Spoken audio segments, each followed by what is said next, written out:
السلام عليكم ورحمة الله وبركاته. sagaalkii bishii 11aad dulqaacid 1447 ku beegan 26dii bishii afraad 2026. waxaan rabaa hal qodob oo gaaban inaan idin daba geeyo safarka wasiirka arrimaha dibadda Iiraan Abbas Araghchi ayaa ka ambabaxay Islamabad kuna sii jeedo Russia Moscow si uu ula kulmo madaxweynaha Russia Vladimir Putin isniinta. sababaha safarka mid ka mid ah dadaalada diblomaasiyadeed ee la xiriira dagaalka u dhexeeya Iiraan oo dhinaca iyo United States of America iyo Israel oo dhinaca. waxa uu sameeyay Araghchi wuxuu booqday Cumaan wuxuuna la kulmay boqorka suldaanka. wuxuu sidoo kale 2 jeer tegay Islamabad si uu wada hadallada ula yeesho madaxda dalkaas. 2 meer Cumaan buu maray, wuu kasii tegay Islamabad 2 mar ku laabtay si uu wada hadallada u sii dardargeliyo.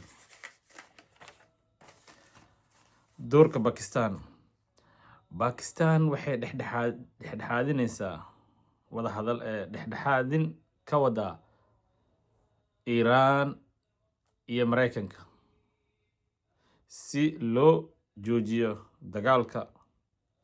xaaladda lagu sugan yahay wada hadalladii weli may gaarin heshiis. labada dhinac Iiraan iyo Mareykanka weli waxay ku adkeysanayaan shuruudahooda adag. mid kasta shuruudooda. Iiraan shuruud adag haystaa, Mareykanka shuruud adag haystaa. arrimo kale oo muhiim ah. Iiraan waxay sheegtay inay leedahay qad cas aan la soo dhaafi karin. haddaa qadkaas soo dhaafo xaaladdu way adkaanaysaa. waxaa ka mid ah qadka cas ay sheegaysa barnaamijkeeda nuclearka inay laga hadlinbo totaliba.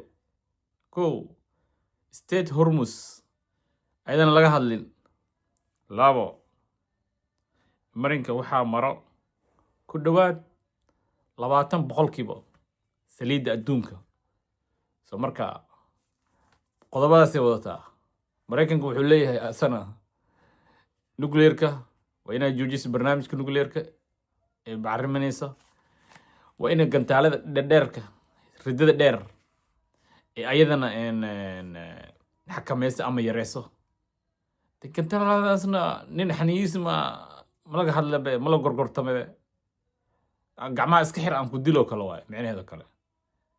Iiraan marka indhaha shidatay waxay dhahday maba ka hadlayo nuclearka aan bacriminayo xilligu meeshu ha ii maro iyo Strait Hormuz maba laga hadlayo mashruucaas. marka walaalayaal wixii kusoo kordho waa arkaynaa, mana ka hormarayno. insha allah wax kasoo xigtay aljazeera.net la soco wanaagsan. waan salaamayaa. asalaamu calaykum waraxmatullahi wabarakaatu.